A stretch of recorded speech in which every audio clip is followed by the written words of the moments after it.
a pergunta fica, Lula vai receber Maduro caso seja necessário? Mas especificamente porque o bicho está pegando na Venezuela. Durante o final de semana, houve uma ligação entre Trump e Nicolás Maduro, inclusive intermediada pelo governo brasileiro, vamos falar sobre isso, e Trump deu a Lula... Trump deu a Maduro, é a mesma coisa, um ultimato. E as condições que o Trump deu nesse ultimato foram de, olha, eu garanto a sua evacuação, a da sua esposa e o do seu filho. Vocês podem ir para um país que vocês quiserem, talvez o Brasil, vamos falar sobre isso também, mas para a Rússia, para onde quer que seja. Em troca, o Maduro deixaria amigavelmente o poder imediatamente. A ligação chegou num impasse. O Maduro queria uma anistia global para qualquer crime que ele e os integrantes do seu grupo tivessem cometido, e isso o Trump não aceitou. Além disso, o Maduro também pediu que ele pudesse reter o controle sobre as forças. Estou lendo aqui, mas é verdade. Ele pediu que ele falou assim, não, eu saio, mas eu quero poder reter o controle sobre as Forças Armadas e vou fazer eleições livres na Venezuela. E, obviamente, o Trump não é imbecil e isso também não foi aceito. E o último impasse também relacionado a isso foi o tempo, foi a linha do tempo na qual essas coisas aconteceriam. Então, os americanos queriam que acontecesse imediatamente, né, que Maduro deixasse o poder imediatamente, mas Caracas, Maduro especificamente, recusou, que falou que queria um tempo para convocar eleições livres e por aí vai. Então, não me parece ter sido uma ligação muito boa, muito produtiva, para usar o termo que está na moda. Tem um vídeo do Trump respondendo a uma repórter que perguntou se ele achou que a ligação tinha ido bem, e o Trump, que sempre fala que tudo foi maravilhoso, que as ligações foram espetaculares, tudo no Trump é no hiperlativo, né? Se a conversa foi boa, ele fala, we had a very good, foi amazing, we have a very long, productive conversation. Dessa vez ele não responde, né? E se o Trump não quer comentar se a ligação tinha ido bem ou não, é porque muito provavelmente a coisa não andou bem. E isso tem um impacto direto porque, vamos falar sobre a ligação do Lula e do Trump também hoje, mas o Brasil foi um dos países que, em tese, intermediou esse contato entre Trump e o Maduro. O que nós sabemos com certeza absoluta, e foi o que gerou essa situação, que é uma situação aguardada há muito tempo, foi que a coisa na Venezuela está, obviamente, muito séria, né? Nesse exato momento, nós temos alguns dos navios mais poderosos do mundo no Mar no Caribe interceptando embarcações venezuelanas utilizadas para o tráfico de drogas, e uma delas está gerando uma tretinha na imprensa que é normal. Nós temos o espaço aéreo da Venezuela completamente fechado. Trump determinou o fechamento completo do espaço aéreo da Venezuela. E temos a base americana, principal americana em Porto Rico, sendo reativada e em movimentação constante. E isso gera uma pressão crescente sobre o Maduro. O que os americanos vão fazer de fato ainda é uma incógnita, né? Me parece improvável que a gente veja uma operação militar de ocupação da Venezuela. Uma pessoa acabou de me perguntar aqui ao telefone, você acha que o Trump... Eu brinquei porque eu acabei de ter que pagar aqui um imposto pra caramba, e se paga muito imposto aqui nos Estados Unidos, e eu brinquei, minha mulher perguntou, pô, mas por que tanto imposto assim? Eu falei, alguém tem que financiar a invasão da Venezuela. E ela perguntou, você acha que ele vai invadir a Venezuela? E eu falei, olha, eu acho que não vai haver uma ocupação militar, uma invasão da Venezuela, como foi feito, por exemplo, no Iraque. Agora, me parece sim cada vez mais provável que operações pontuais, aparentemente em terra, ar e mar, sejam executadas. E eu diria isso, que nem faria tanto sentido essa movimentação se o Trump não tivesse disposto a chegar nesse nível. E o impacto é muito grande, porque você vê, nós falamos agora sobre o fechamento do espaço aéreo da Venezuela e a destruição de uma dúzia de navios que carregavam drogas. Quando você fecha o espaço aéreo e o espaço marítimo, você dificulta muito, muito mesmo, a vida do tráfico de drogas na Venezuela.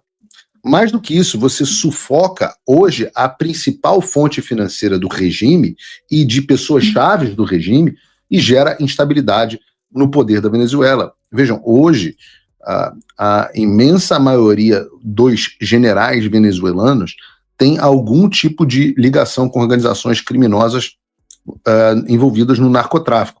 Então, quando você dificulta a situação para eles, eles começam a olhar e falar: Maduro, você tem que sair, porque senão vai sobrar para a gente. Né? E o que eu estou dizendo, além do petróleo, o grande produto da Venezuela hoje são as drogas. E é esse dinheiro que banca a ditadura.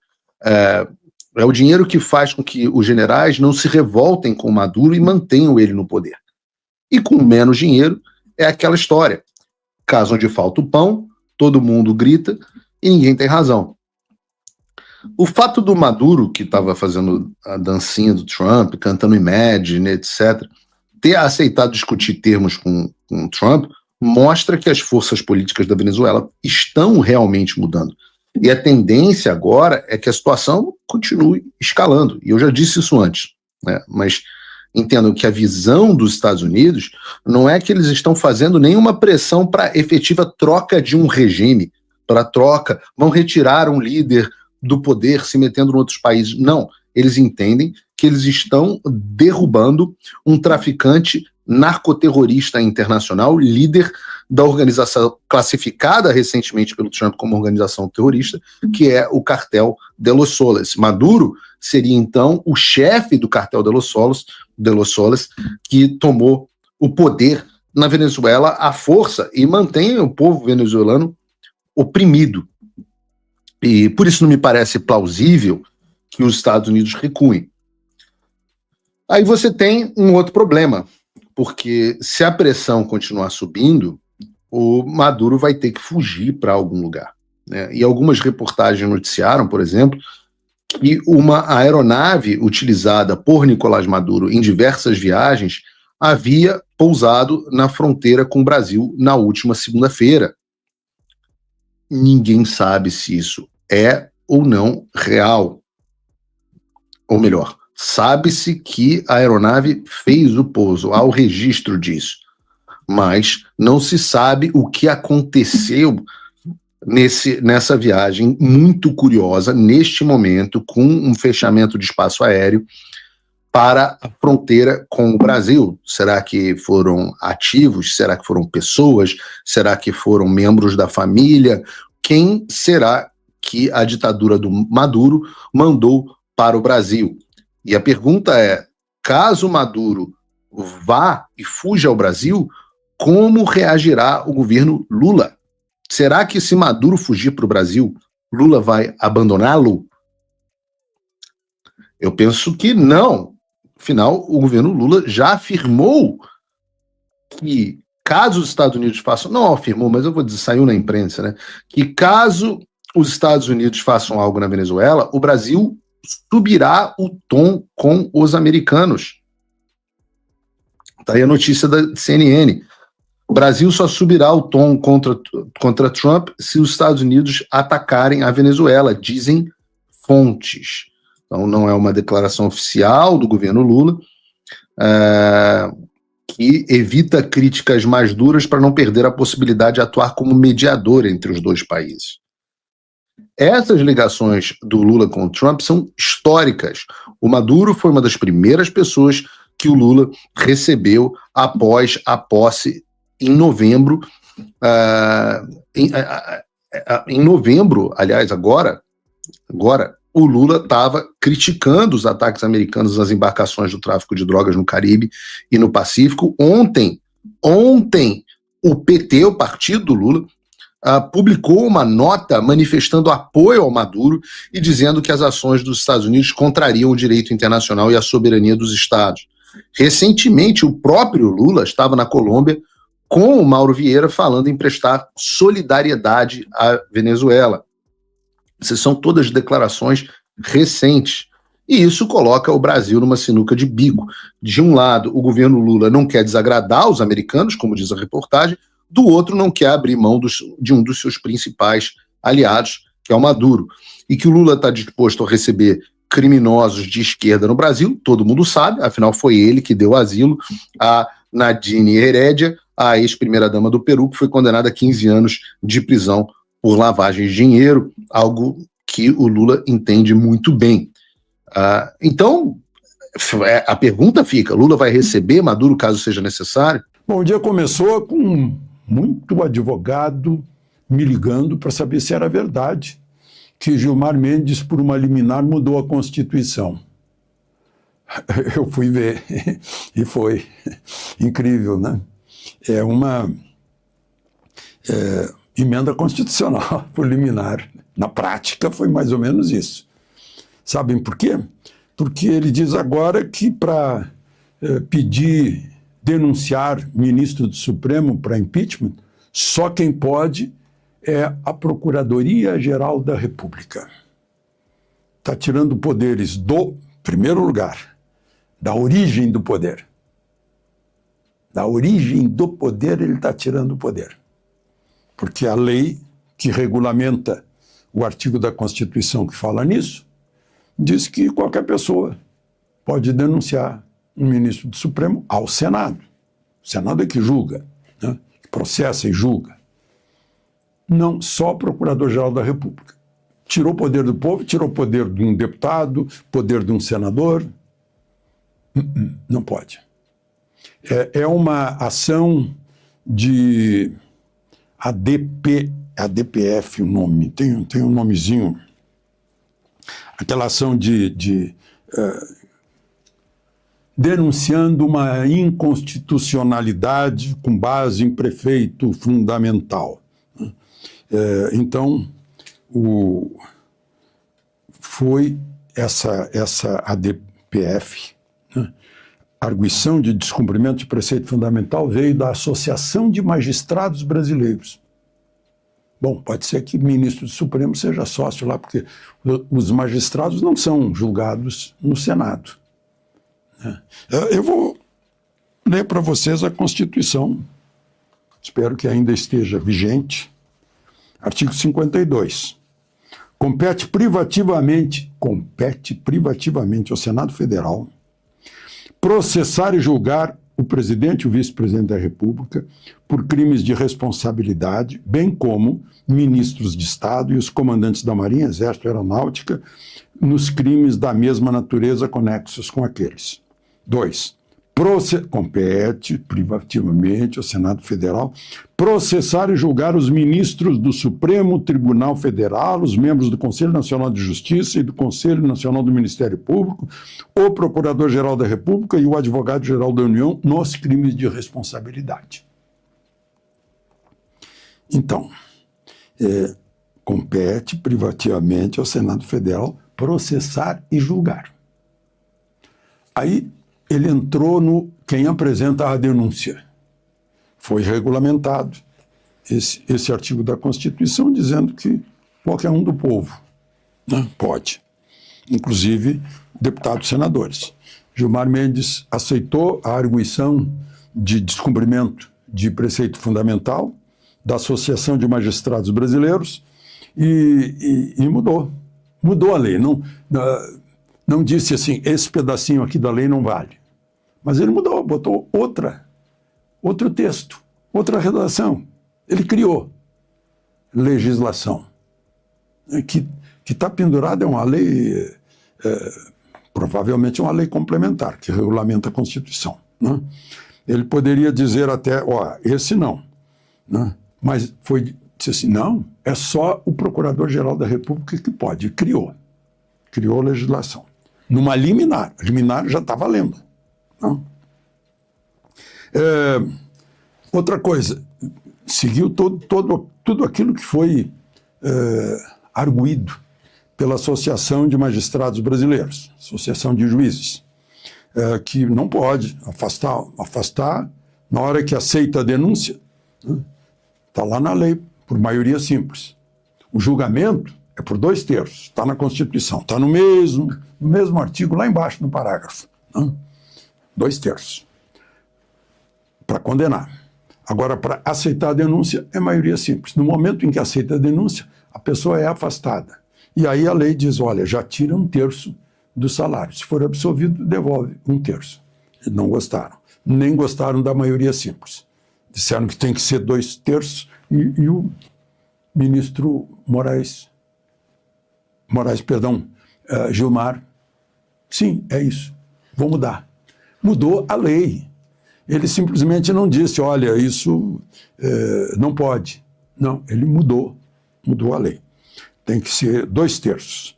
E, enfim, agora a liminar vai ser submetida ao plenário virtual. Não é nem presencial, é virtual. Ao plenário, mas Gilmar é da segunda turma, né? Por que ele não deixa na segunda turma?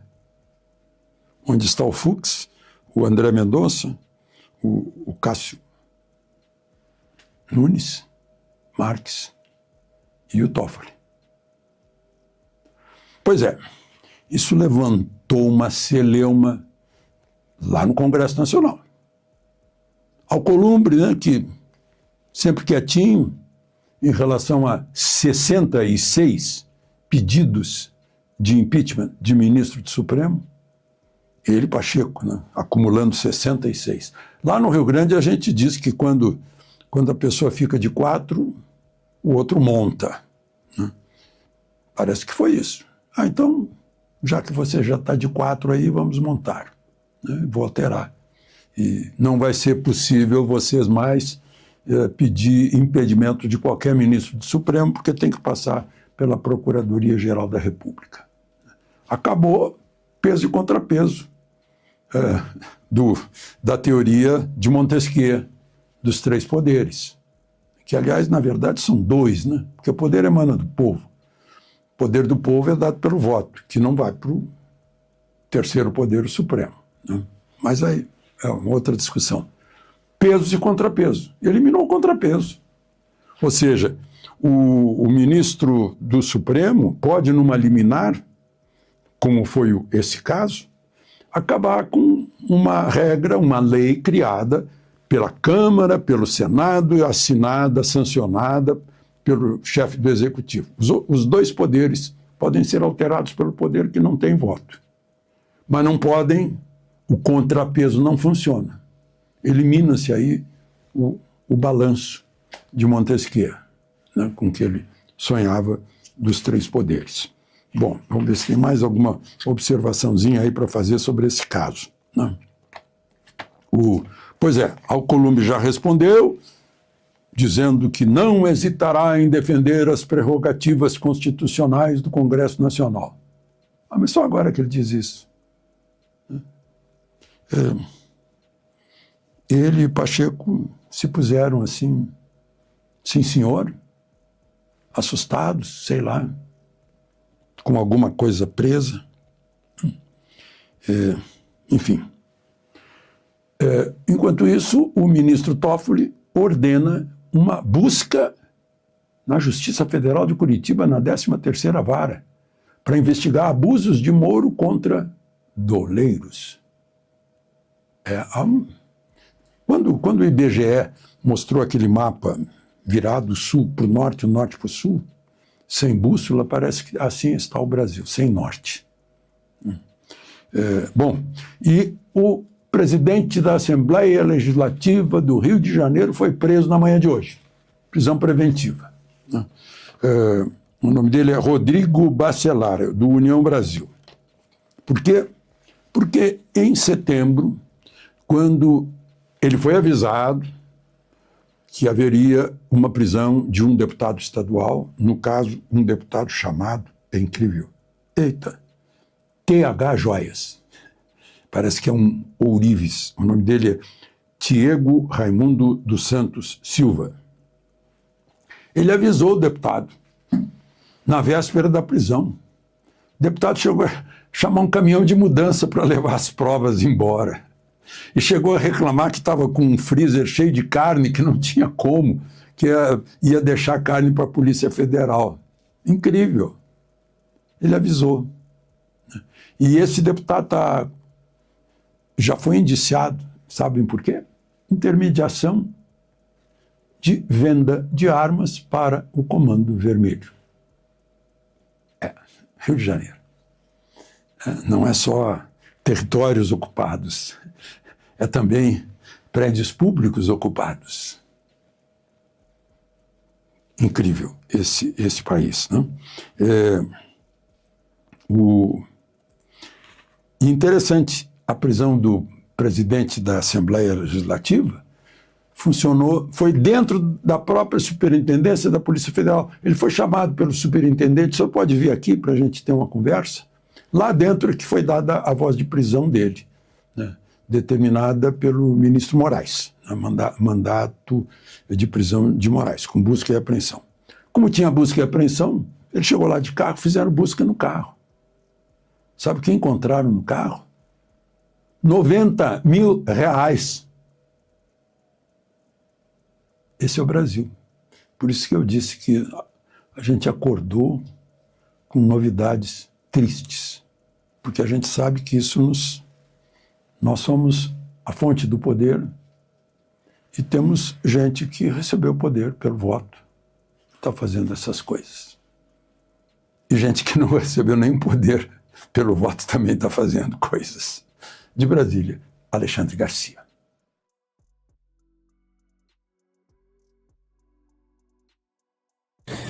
Em 2017, a Venezuela dava o seu último respiro de democracia. A partir desse momento, que eu recortei em um vídeo para te mostrar agora, a partir desse momento, de acordo com os principais analistas políticos do mundo, a democracia deixou de existir na Venezuela. Então eu quero que você assista, é um vídeo bem curto, e apenas na sua cabeça troque a palavra Venezuela por Brasil. E depois me fale se é ou não é exatamente o que está acontecendo agora no nosso país. Nós estamos ou não estamos replicando exatamente igual o que aconteceu na Venezuela. A Assembleia Constituinte da Venezuela assumiu hoje os poderes do Congresso de maioria opositora. Veja os detalhes com a correspondente Mônica Yanakiev. A decisão de esvaziar o Congresso foi aprovada por unanimidade. Aprovado por unanimidade. O órgão encarregado de reescrever a Constituição é 100% governista e assumiu para si praticamente todos os poderes do parlamento de maioria opositora. Decretou que, a partir de hoje, vai legislar sobre qualquer assunto relacionado à manutenção da paz, à segurança e à soberania da Venezuela, e também sobre o sistema socioeconômico e financeiro. A presidente da Assembleia, Delcy Rodrigues, disse que a Constituinte chegou para colocar ordem no país. Chegou a Constituinte a poner ordem, companheiro. Os líderes parlamentares foram convidados para a sessão, mas não foram, porque consideram a Assembleia uma fraude. Eles acusam o presidente Nicolás Maduro de propor uma reforma constitucional como pretexto para calar a dissidência. Por isso, não participaram da eleição do órgão, que tem poderes sobre as demais instituições. Desde que tomou posse há 2 semanas, a Assembleia Constituinte já destituiu a promotora-geral Luiz Ortega. Ela era considerada simpatizante do governo até março passado, quando começou a criticar abertamente Maduro. Ortega se opôs à tentativa da Suprema Corte, aliada do presidente, de assumir os poderes do Congresso, o que acabou desencadeando a mais recente onda de protestos. Pelo menos 150 pessoas morreram em 4 meses e meio de manifestações contra e a favor de Maduro. Ortega responsabilizou o governo pela repressão. Já a Assembleia Constituinte culpa a oposição pela violência e criou uma comissão da verdade para investigar as mortes. Os países fundadores do Mercosul condenaram a decisão da Assembleia Constituinte da Venezuela. Para eles, a Assembleia usou usurpou as atribuições da Assembleia Nacional Congresso de lá, que foi eleita democraticamente pela maioria dos venezuelanos. O Itamaraty divulgou nota assinada por Brasil, Paraguai, Uruguai e Argentina, afirmando que esses países não reconhecem essa medida ou qualquer outra adotada pela Assembleia Constituinte. Esse vídeo tem que correr o Brasil inteiro. Nós temos que ir para as ruas. Se há um motivo de voltarmos a ocupar as ruas, é esse. Não é a eleição, não é a direita, não é a perseguição, é realmente defender a nossa democracia. Gilmar Mendes acabou de enfiar o último prego no caixão do que poderia ser considerada, ainda mesmo que fraca, a nossa democracia brasileira.